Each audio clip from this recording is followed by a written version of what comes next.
వద్దంటే వినదే పగలంతా ఆడి పాడి ముద్దైన తినదే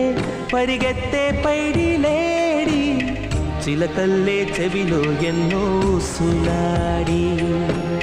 పడుకోదే పన్నెండైనా ఏం చేయాలి